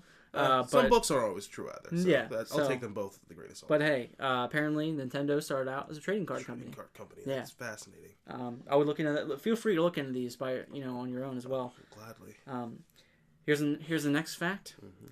Every time you listen to music, your hearing is damaged by 0.000000001%. That's very much true. That's fake. You're kidding. I made percentage up. I mean, it might damage you at some point, but I made that up. Okay. I was like, that sounds like a believable enough number that like that's probably true. I mean, it might be. Who knows? It probably is, but I made it up. I didn't research it. With the conspiracy theories, when we did that segment, I thought of conspiracy theories, and I was like, that might be real. Let me look it up. I didn't do that this time. Okay. Because, yeah, but... That was a very believable number. Thank you. I was like, actually, that might be even higher. All right. So, since we're on the topic of numbers, an original... Here's the next fact here. An original newspaper covering the sinking of the Titanic sells for about $300,000 to this date. 100% believe that. Fake. Is it more money? No, it's less. Oh, you're kidding. Yeah, it's like very affordable for like us. Like I'm saying I could go out and get that newspaper right now. You could not break the bank now. Well, you could go on eBay and maybe spend probably what it would cost you for a Switch and have a nice collector's item. No, I'd rather buy a Switch. Yeah, I can believe that. But like, well, I know reprints are like super cheap. You can get those on eBay for like $10 a piece. Oh, for I don't sure. I don't know how credible they are. I think I did some research. The most expensive newspaper I saw that claimed to be a real copy of the Titanic sinking was around $300. Okay. But then again, I'm sure there was tons of these in circulation because it was such a big event. Mm-hmm. People probably held on to them. I'm sure there's people who have like newspapers covering 9/11. Oh, like, for sure. Yeah. Like, that's gonna be worth a chunk of change later. But yeah, I was expecting it to be a lot more expensive. So when I made that number up, I was very surprised. Yeah, it was So you're 0 for 0 right now, 0 for the for 0 record. right now? Damn. Yeah. So those of you who are playing along, I hope you're doing better than Darius. But I thought it was 0 for 3. Or sorry, 0 for 3. I'm Yeah, you're 0 for 3. I'm not doing very good right now. Yeah, my bad. Nothing is real. Here's the next one. You ready? Okay. There are more life forms on human skin than there are people on our planet. Every day we share our body with 90 trillion bacteria. Is that real or fake? I 100% believe that. Yeah, that's real. Yeah, we're covered in dirt constantly. Oh yeah, we're filthy. Oh, we're filthy. But yeah, that's real. Yeah, that's one of those ones I read off that was real. Yeah, that's why I heard that you shouldn't scrub or wash because I don't. It may sound a little bit gross, but there's a reasoning behind it. I don't shower every day because the soap apparently strips off some of the bacteria on your body that help it. If you wash too frequently, so I try to do like every other day, maybe every 3 days if I can. Really? If I can make it last. In the summer, I have to do it every day because the funk is too much. See, I can't. Yeah, but like my fiance complains. She complains if I don't shower every day. She's like, "You stink. Go shower." Like, I guess like okay, dear. Yeah. So I don't. I mean, I gotta shower. I mean. Yeah, like I'm probably gonna have to shower today because I got a thing later today. Oh yeah. But yeah, like I think I've been doing that since like 2016. Well, that's a very interesting fact about yourself. Thank you for sharing that one. Oh, no problem. I do what I can for the people of America. All right, here's another fact. Okay. Justin Bieber once held a sign up from his hotel room window saying, "Go to McDonald's and get me a Big Mac." Then later got a Big Mac.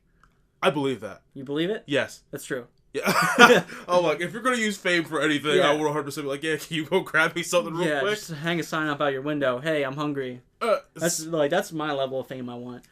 I want Michael B. Jordan's level of sexiness where I'm breaking retainers, and I want Justin Bieber's level of fame where I can just hang a window up or a sign up in my window and somebody will bring me things. See, I would love to think. I don't know how Justin Bieber operates, but I would love to think he was like, "Oh, thanks for these. You want to come and hang out real quick?" Yeah, like, or he might just be like, "Thanks," and didn't even pay him back and took the burger. Yeah, like that. I believe that too. I'm sure that's what happened. Yeah, I need to look deeper into it because now I'm curious. I actually kind of want to look at that because they said, "Yeah, hung out with Justin Bieber for like a couple of minutes. It was dope." And I'd be like, "It's fucking incredible." All right, next fact. The national animal of Scotland is the unicorn. Yes, I looked that not up before this, but I saw that Nice. like anecdotal fact. I was like, awesome. Was Scotland a fucking strange? I was surprised. That seemed like something that I would make up, but it isn't. Scotland's home to the Loch Ness monster. They'll believe anything, man. Yeah. All right. Next fact. In 2006, it was recorded that over a dozen people died in the U.S. from choking on their TV remotes. How many people? Over a dozen people died from choking. That's in America, right? Yeah. Yes. Fake. That's fake? Fake. Yeah. I'm sorry, American people. What am I when I was writing these facts, I was like trying to think of like fake ones, and I looked over and saw my TV remote. I'm like, you know what? Someone's probably choked on that and died once. Actually, you know what? That might be true. I didn't research these, so who knows? Maybe like half these are actual facts. You're like, yeah, I didn't do enough research, but yeah, but that sounds actually quite illegal. Here's another one. The hit song Real Slim Shady was banned in Saudi Arabia because it was believed to cause multiple riots when played in a public environment. Is that real or is that fake? I would say that's fake. It's fake. Okay. Yeah. Because like it was like teetering on the level of like that's a pretty hype song. I think I believe that. Like at the time, I could see people in Saudi Arabia just I'm Real Slim Shady. Like, do you, man? Yeah. I was listening to some rap music when I wrote that fact. I'm gonna give you a background of how I thought of all of these. Please do. Real Slim Shady came on. You went. People probably get wild. Yeah, people would get wild. I'd ride to that. I'd ride to this shit. Yeah, that gets me hyped in the gym. That's the anthem of the next revolution. Oh yeah. Next fact. Clint Eastwood is allergic to horses despite spending half his career on a saddle. Is that real or fake? No, it's real. It's real? That's real. That's real. That's real. Yeah, that's real. That's why he's so crotchety all the time. Oh, God. He's Clint Eastwood angry because he had to hang out with horses his whole career. Imagine having to sit on something you're allergic to all day. Oh, my God. That would suck. Hey, man, you know, it made him into a decent filmmaker, so I'll take it. All right, next fact. Albert Einstein's last words were a series of numbers that nobody has been able to find the meaning of to this day. Real or fake? That's fake. That's fake, yeah. Yeah, because I think the woman that last heard his words was didn't understand German. Oh, yeah. So he just said something to her. She's like, I don't know, man. Yeah, I think he spoke something in German. Probably like what the meaning of life was, and she didn't speak German, so what a waste. I have the future to our success. Apparently, I think she was able to remember or at least recall what he said similar, and then somebody was able to translate it. I think if you look it up, you can actually find out what he said. Really? Yeah, that'd be something interesting to do. I actually very badly kind of want to. Alright. What was I thinking? That reminds me, just a quick side note, that reminds me of the movie Citizen Kane. Yeah. Where, I can't remember the guy. Citizen Kane dies. They're trying to figure out his last words, or they know his last words, and I was like, I think when he died, no one was in that room. Oh. When he dies, no one's in that room. Some woman shows up, finds him dead, but for some reason, everyone knows his last words. That's weird. Which propels the film, but that film's mostly really boring. I'll have to check that movie out. Citizen Kane. If you can make it through, I'd be proud of you, because that movie really is like, I watched that, I was like, what the fuck is going on? Like, they spent like 10 minutes building up the world around it. Yeah. It was just narration and propaganda. I was like, this is boring. I'm gonna have to give it a look or a watch. Next fact. The Nazis were the first ever people in modern history to start an anti-smoking and tobacco movement. Is that real or fake? That's real. It's real, yes. That's real. You are correct on that one. That is a real fact. Something those Aryan bastards believe. Yeah. All right, this is the last one. Ooh. For those of you playing along at home, here we go. Let's do it. Coffee was initially created as a means to heal battle wounds in war, but soon after was created as a beverage when a soldier drank it as part of a dare and discovered its awakening effects. Is that true, or is that real, or is that fake? It's real. It's real? Yes. That's fake. I made that up. Well. I was drinking coffee, and I was like, I can make a fact out of this. It's fake. Did you just go about your day just like, I can just make facts about random shit I read? Oh, yeah, dude. My creativity levels are off the chart, okay? Off the charts. I can make a fake fact about this keyboard in front of us right now. All right, I bet you I believe it. Yeah. Bet you make it so good, I believe it. I think we're nearing the end of this podcast. We've got one more topic. Let's do it. Ghost stories. Oh, yes. And also thank you for those of you playing along to Real or Fake Facts at home. We hope you did well. Hope you did better than Darius. But let's... I got like 4 or 5 right at Yeah, so it wasn't terrible. I had like 9. So I did decent enough.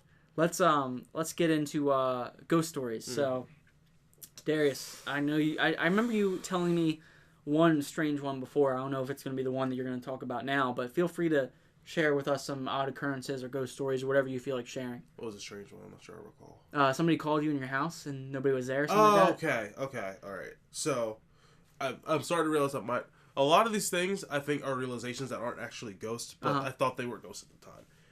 In my grandmother's house, I thought it was haunted because I think one time I was alone in my house. Yeah. And I heard what I thought were footsteps upstairs walking around. I was in my room hanging out. My door was like slightly ajar. Mm-hmm. So I started hearing footsteps. I'm like, okay, that's interesting because no one's here. And I was like, I don't like that. Close the door. I remember one other time. I was hanging out in my room and my door just kind of swung closed. Really? Yes. Turns out later, I think there was because when the door in the front was open, so it was like a weird backdraft. Yeah. So it was pulling it in. And I think the time I'm telling you about, I used to, as a kid, like, I should say teenager, it doesn't happen anywhere near as much now, if at all. I would randomly think I heard someone calling my name. Yeah. I'd just be random, like, nice, like, Grandma, did you call me? And she's like, no, I didn't call you. I'm like, oh, that's weird. Okay, like, I'm sure I probably looked really, really crazy to my grandmother a whole lot. But for some reason, it doesn't happen anywhere near as much now. If not, I don't think it happens at all. Yeah. Maybe you're like, you were in a coma, and somebody next to your bed was like trying to get you to wake up, and now you're dead, and you don't hear their name anymore, Dead. Or they gave up on you. It hasn't happened recently, but I have had situations where I thought I heard someone calling me, and I woke up from my sleep. Oh. And someone was home, of course. So I'd run, like, again, it'd be like my grandmother's room, be like, hey, did you call me? I was just sleeping. She's like, no, I didn't call you. I was like, that's weird. This is dumb. Apparently, that's a sign of having like a healthy brain when you hear your name being called, and if nobody's actually there. I think that might be a sign of you might be crazy. Yeah, that too. Maybe I don't know. I didn't look too deep into it. Who knows? But the reason, because see, I realized I haven't had any real run-in with ghosts. I don't think I have. But I 100% believe like the ghost stories and the hype. Yeah. Like, my boss at work, Timo, he's actually like experienced like seeing ghosts. Really? Yeah, like he so much so that he knows there's ghosts like in the farmhouse near work where we get all our where we keep our dry stock or whatever. He said he's seen like ghosts from there. They're like Civil War based because I guess the house was built like 1800s.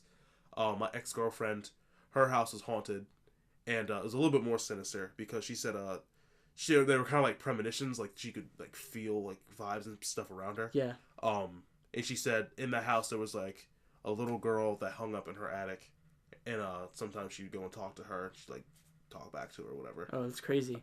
There was some woman who she think might have been battered because she didn't come around a whole lot, and she just had like a weird like a weird like afraid vibe for her because I think the husband of the house is like abusive and was like a real piece of shit because she said she sometimes got feelings from him, like she would wake up like scratches on her and stuff like that. That's weird. And whenever she went into her basement, she got like really really bad vibes. Yeah.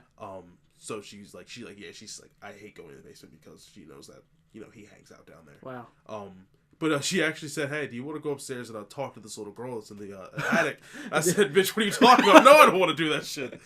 Ghosts freak me out. I believe it. I'll need to see it. Nah, well, here's the thing. The hype like, is real. That's some freaky shit, but also, like, I've never had, like, I've had paranormal experiences, but I've never had one where I'm, like, definite, like, I saw a ghost. Like, never one like that. I've had weird shit happen to me, but I would love to have, like, a one-on-one with a ghost. But just like an interview, like get him on the podcast, but like in a controlled environment. Like I don't want to be alone in my bed, like when nobody else is in the house, and then a ghost be like, "Yo, what's cracking?" Like, "Yo, what's happening, baby?" Like I want to be able to control when I can discuss something with a ghost. Like, okay, you know what? It's daytime. I got my mom in the room next to me. I'm gonna chill out in here with a ghost, right? Because then I know it's a controlled environment. I don't want a ghost to like come talk to me when it's 5 a.m. and I'm on the way to my car and he whispers in my back seat or some crazy shit like that, I never knew there was so much blood. Yeah, oh my god. I hope OJ never haunts me.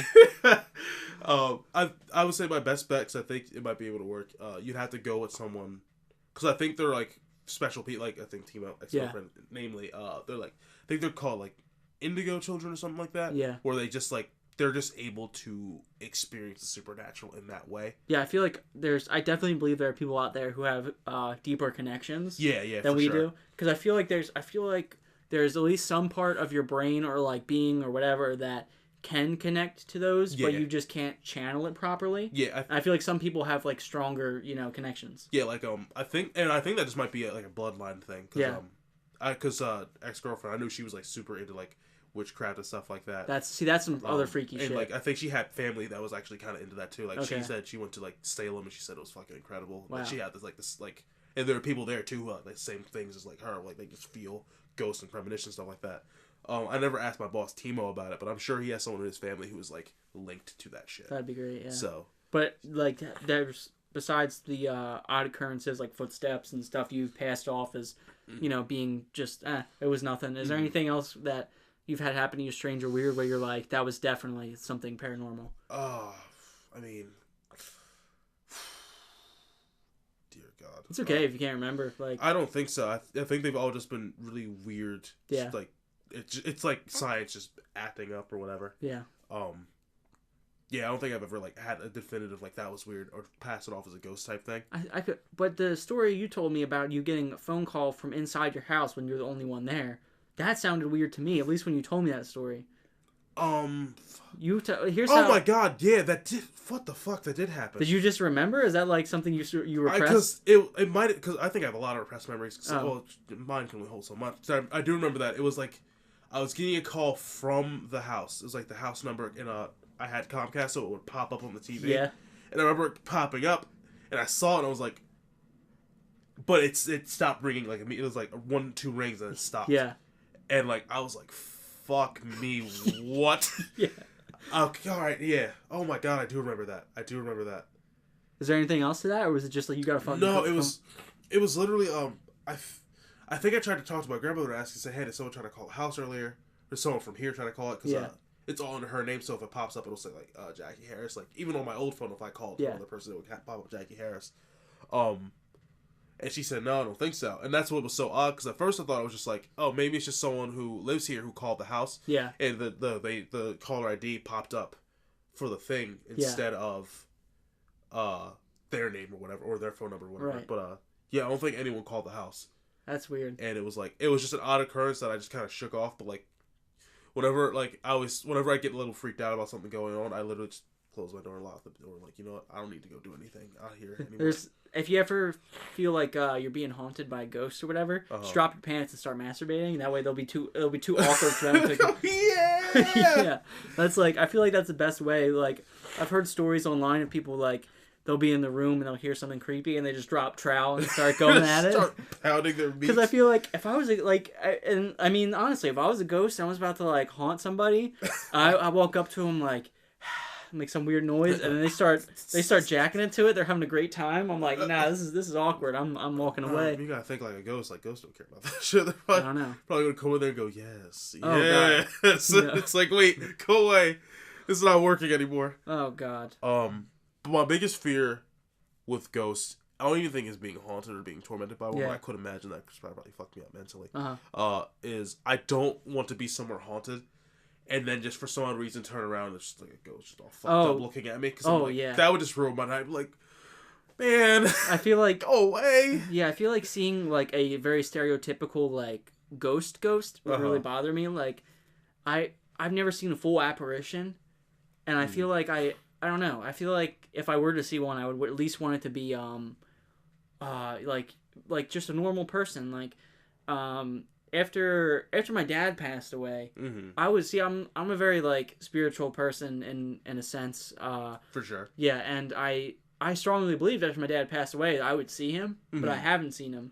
I've had a lot of like weird connections happening where it feels like he's been trying to communicate, but that's all perspective based depending on what you believe. Let me hit you with this because I think about the ghost. Like sometimes when a ghost shows up, like it's like gets a little bit colder, like it smells a little bit weird. Yeah. One of those things happened to my boss, T-Mail. I don't think it was in smell, but I think he was hanging out in his living room. And I think his either his dad or his grandmother just passed. Yeah. And he saw their shadow in like the kitchen in the silhouette. And I think he was high, so he wasn't sure if it was real or not. Okay, so it's not very credible. So, but he said that I think he heard like a crash of the dishes or whatever. Yeah. And he knew that his grandmother hated a sink full of dishes. You know what? That is oh my God! I just remembered. I didn't share that story on episode 1 because I discussed my ghost stories. But oh man, that is weird because that same exact thing happened to me. So one time, right after my grandmother passed away, I'll get back to my dad in a moment because I have a story about that. But right after my grandmother passed away.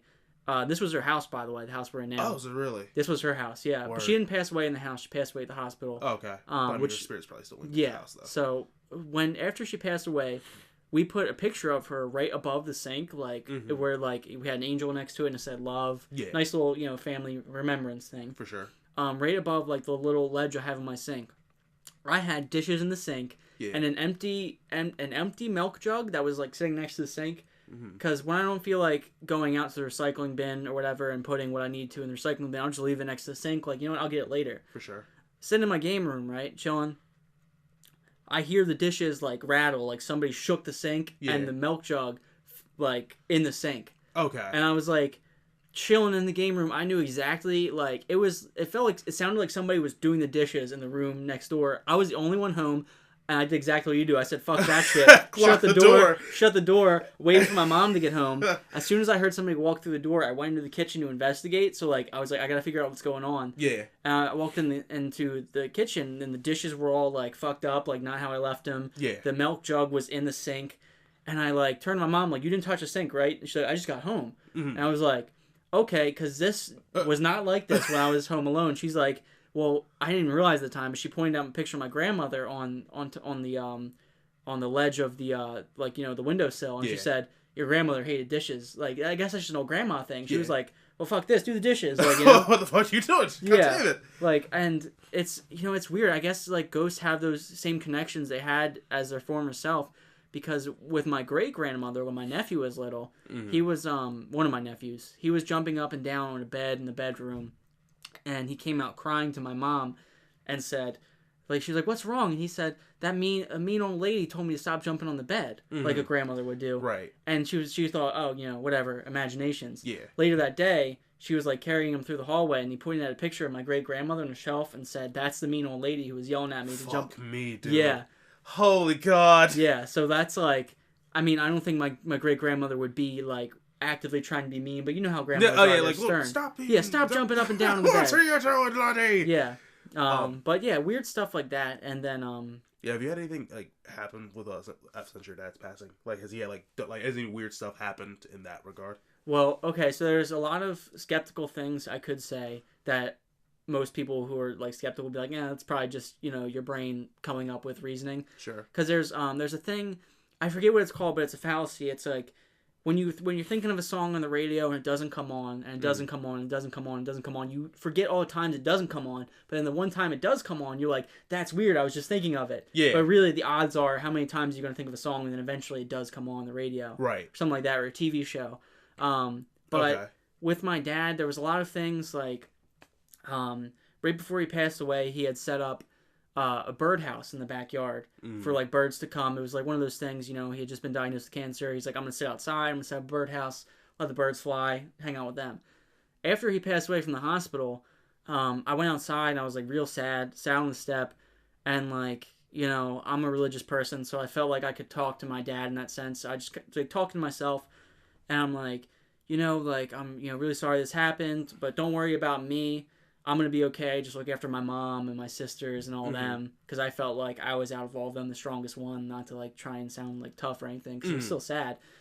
And like after I started talking to him, I turned around to like grab the doorknob and go inside, and I grabbed the doorknob, and then I heard like a bird flutter, and I turned around, and like a bird had just landed on the bird feeder. Sure. And like I stood at it and just stared there for a minute and started getting like more emotional, and then the bird flew towards me and landed at my feet, like right at my feet, the closest the bird has ever been to me, and then flew away. And I felt like that's like you can. I'm not saying like, I mean, I feel like at least in one of my beliefs, like, you can still have spiritual connections to like animals and stuff like that. Like that might have been my dad sending a sign, like, "Hey, it's gonna be okay," something like that. I could for sure see that because like what I've never once had any animal ever come. Like sometimes I'll walk up on an animal and like that's the closest I'll get because like we just happen to be in the same city. But I've never had an animal like wild or otherwise come up to me and do something like that. So I could 100% believe how that could be the case. Yeah, and on my birthday, because my dad died 3 days before my birthday.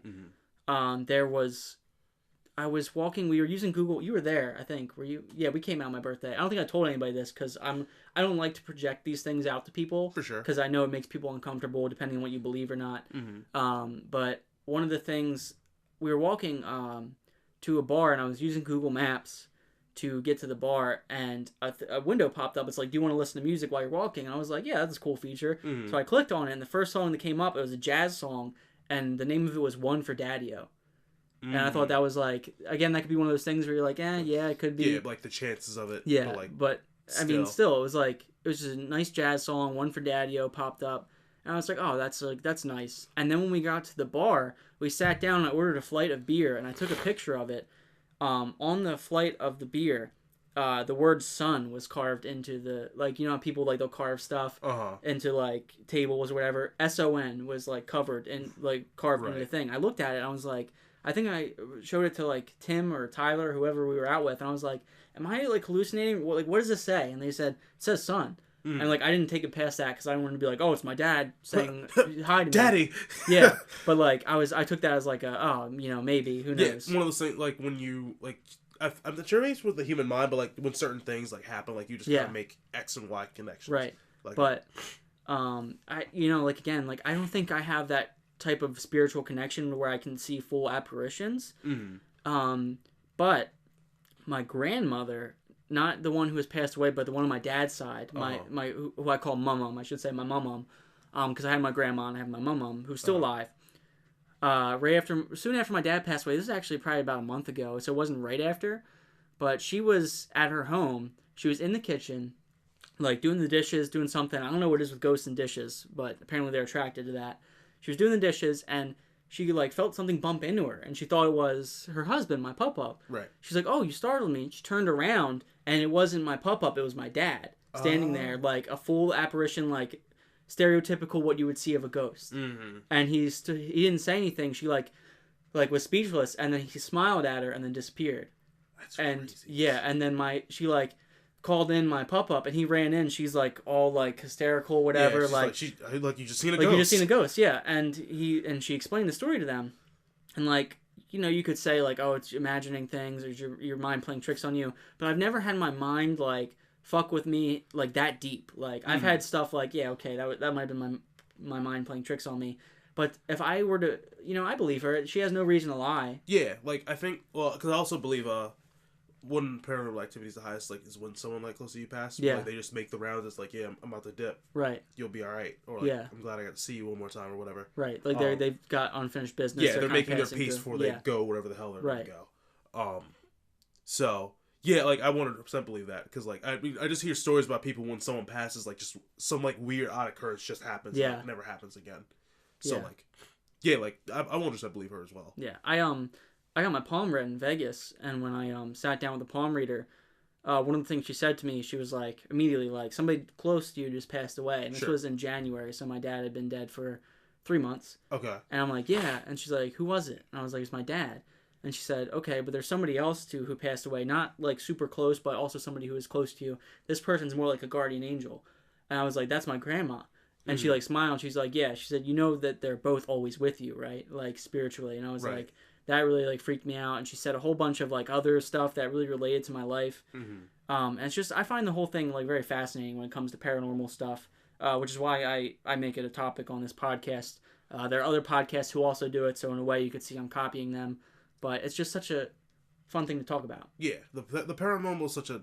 I fear ghosts, not necessarily because I think any of them are super spiteful. Yeah, but it's just a weird thing. It's a phenomenon that I just can't grasp. Right. But like, I mean, I still believe it. I feel like it's as much as of a religion that I can believe that like we all become spirits at some point, and we all hang out loud, or like like Spirit Vegas, where you like shoot craps or whatever with people. Like, I 100% believe that shit. Yeah, I feel like, you know, if you're, I'm not trying to shit on people's beliefs, but I feel like I don't see how, I can see how you're like, you don't believe in God, you don't believe in Jesus. That's fair. Yeah. But I don't get how people believe when you die, nothing. Like, there are some people who say, a fair argument, I will say this, I think it was Larry King, who doesn't believe anything happens when you die. His thing is, you know, before I was born, I was nothing. I didn't exist. I didn't feel like I needed to be born. I just didn't exist. And he said, I feel like that's what's going to happen when I die. When I die, I don't feel like I need to exist. I'm just no longer there. But I don't believe that. Right. I in that whole regard, because I've thought about that, like as you become a spirit, like our spirits recycled, like we're like, you know, what happens to a spirit, where does it go, how does reincarnation work? Yeah. And I think it's one of those things where you kind of just get like, well, the palm reader said, like, you know, they're always with you in the sense of like your spirit's just kind of linked with them, and once someone is reborn to another life, like I think we're just going to make those connections of like, I'm sure your dad will be reborn if maybe, I don't know how it works, but like if he'd be reborn, like you'd meet someone who's like, you eerily remind me of my dad. Yeah, and it's weird. Like it's just one of those weird things. But yeah, it's like, I don't know, it's the whole concept of just afterlife and stuff is just, it's weird to me because I don't know how it would work, and I guess because everyone has their own form of like, this is what an afterlife looks like in my religion, this religion, that religion. Maybe they are different depending on what you believe in. That's a very fascinating theory. I think that would be, I mean, who knows, but maybe that would be very interesting. Who knows, like, the power behind the afterlife? Maybe what you do believe in, like, is true. Yeah, like, and I mean, maybe, like, at worst, like, you just get, I don't know, like, maybe an afterlife to you is, like, because you know how, like, there's, like, when you're about to die, there's, like, some brain activity. Yeah. Maybe it's just you reliving your life, like, in loops, like, constantly. That fucks me up. Well, yeah, like, I can't, what would fuck me up most is, like, if, like, once I hit the end of my life, at the end of the tunnel, I either, like, realize I'm just re-looping my life again from, like, me dying, or, like, oddly enough, or, like, pull out, like, a game simulation, like, fuck, that was weird. Yeah, like, you're like, this is all a game, and yeah, you're like, what the fuck? Yeah, but, well, that's a theory for deja vu, is, like, the reason why if you feel like you've done this before is because you have, and you're reliving the same life over and over again, so you're like, wow, I feel like I've done this, and it's because you have. Like, I had a very odd deja vu experience when I was in the 6th grade. I was sitting at like a table in class, and I knew what somebody was going to say before they said it. Like, if I felt like I've been here before, and then I like knew what they were going to say, and it freaked me out. Like, I went home to my mom. I was like, "You'll never believe what happened," but the psychological explanation behind that is it could be your subconscious. Like you may have dreamt that this happened and it actually happened. Like, that's what happens to me. Yeah, I'll dream events that happen, and like the problem is they don't happen like immediately after. Yeah. Like they'll happen like months or weeks. Right. And it's like I think I had a dream about that once. Yeah, like I feel like if I had a dream we were doing this podcast and we were discussing paranormal stuff, because it was something I planned to do. Right. And then the next day I wake up. I forget about the dream. I don't remember I had it. But then we sit down and we have the podcast. I'm like, I feel like we've done this because I did in my dream. You've already relived this experience. That makes sense. But paranormal stuff, it's always interesting. We've gone very long with that. Wow. So this is officially the longest episode of the podcast, and an hour and 40 minutes. That's crazy. Crazy good though, because it was a lot of fun. Yeah, I enjoyed this thoroughly. Yeah. One quick ending note about the fallacy about like when you're thinking of songs. Two things. One, I've actually had that happen to me before. When I'd turn on shuffle on my music, and I was like, "It'd be really dope if this song came on." Yeah, and then it comes will, on. and I'm like, "Well, fuck me." Yeah. But most recently, I went driving in a coworker's car. It was like just across the street to go to Wawa. And I wasn't sure exactly I wasn't sure exactly what I was doing or what was going on. Not that I didn't know what was going on, but like I had never really driven before. And J. Cole's Wet Dreams comes on while I'm driving. I was like, what an excellent song to have come on in such an excellent situation. Yeah. Like, the odds of, like, all the million songs that would play in this moment and this such a great one. It's a fantastic song. Yeah, it's like, it's like when your favorite song comes on during a great time. Exactly. Yeah. Like, it's one of those things that, like, you can never account for, but, like, it's just cool when it happens. But yeah, it was great talking about that. Paranormal, I have yet to get in deep with conversation about that, so it was great to discuss that with you. And I don't regret the length of this podcast at all. I think this was great material. I never really had a time frame for what I wanted these episodes to be, so it's just kind of like 1 hour, 2 hours, whatever. Yeah, like I mean, I've had a blast this whole time. Yeah, this was fun. Really digging it. And I realized like it's been almost 2 hours. Yeah, I hope you'll return one of these days. I mean, if you'll have me again, I'll gladly. Yeah. But yeah, this was a fun episode. I know you've been working on some comic reviews. Is there anything you want to plug? Oh man, I haven't worked on a comic review in a while. That's because you got Twitter or anything you want to plug? This is yes. Follow me at Triple D's on Twitter. That's TIRPLE. You mean TRI? TRI. What did I say? TRE. You said tipple. Triple Triple D's, baby. Triple DEEZE. There you go. Triple all together. D's. Follow me on Snapchat. This is Darius Trusty. You don't even use Snapchat anymore. I don't, but I really need to though because Courtney, Emily, and Becca went on vacation. Okay. Well, not really on anything else. Instagram, of course, at I think it's at Darius Trusty. I can't remember what the handle for that is anymore. Yeah, that's it. All right. Well, yeah. A strange. One little ending story. Real quick. Okay. One more ending. I thought it was a ghost when it happened, but I realized about just someone who came and jacked me for it. When I lived in my old house, I was like the last week I was living there, and I was freaking out because I couldn't I would lock the doors at night or whatever, but like it's Chester and I'm here by myself, so I'm extra paranoid. Right. And when I leave the house, I couldn't necessarily lock the door because I didn't have a key to get in. I've never got one. So I came back once and the door was like a little bit cracked. Oh yeah, a little bit. And I came in, I was like, fuck me. I'm gonna come in, either there's gonna be a stray animal in here or I'm gonna run in on someone trying to jack me, and I'm like, dude, just take it. I don't want to deal with this right now. I just came home from work. So I go in, I'll go look around or whatever. There was like a shirt that I left on the floor like earlier that day or something. So I go in. Don't even notice that till the next morning, but that shirt, it's gone. Yeah. It's just vanished. I was like, all right, whatever, maybe somewhere around here. But I go and look in my room, and everything seems intact. Turns out someone jacked me for my camera. Oh, that sucks. And the only reason I think it might have just been a family member, because one of my friend of my mom from the family, I think she was on drugs. She might have taken it because she didn't take the lens that went with it, and she didn't take the charger for it. But that's she just took the camera and a shirt. That's weird. So it's like I feel like a robber would like clean house. Yeah. Oh yeah, because like the PC was still there, the Xbox was still there when I had it at the time. It's probably just like I need $40. I'm gonna take this. Yeah, some bullshit like that. So it's like where you might not notice it's missing. Like I've had like shitty family members like steal shit from me before, where it's like obviously wasn't a robber. It was like somebody was like, I'm gonna make a quick $40 and just took something. You know. And it's like I wasn't like broken up. It was like fuck, well I can't do the fucking thing anymore until I get another camera. But yeah, I wasn't like broken up. I was like fuck, now I'm out of a camera. Yeah. Fuck me. But yeah. Almost it's one of the things. What you gonna do? Yeah. But yeah, this has been a fun episode. Appreciate you coming out. And appreciate all of you watching / listening. For those of you who are watching on YouTube, this podcast is also available on SoundCloud at soundcloud.com/greatnightpodcast. And for those of you listening on SoundCloud, we're on YouTube. And we don't have a custom URL yet, so just search Great Night Podcast. We're working on the custom URL. We got to hit 100 subs first, so make sure you subscribe if you haven't already. And this has been a fun episode. We're also on Instagram and Twitter at Great Night Pod, POD. Great Night POD. And those are my plugs. You plugged your stuff. I plugged my stuff. Plugging it all over the place, baby. This is it's been a fun episode. Thank you for coming out, Darius. Hope you can make it back again. I'd love to make it back again. Yeah, and for those of you who are listening, remember, don't have a good night.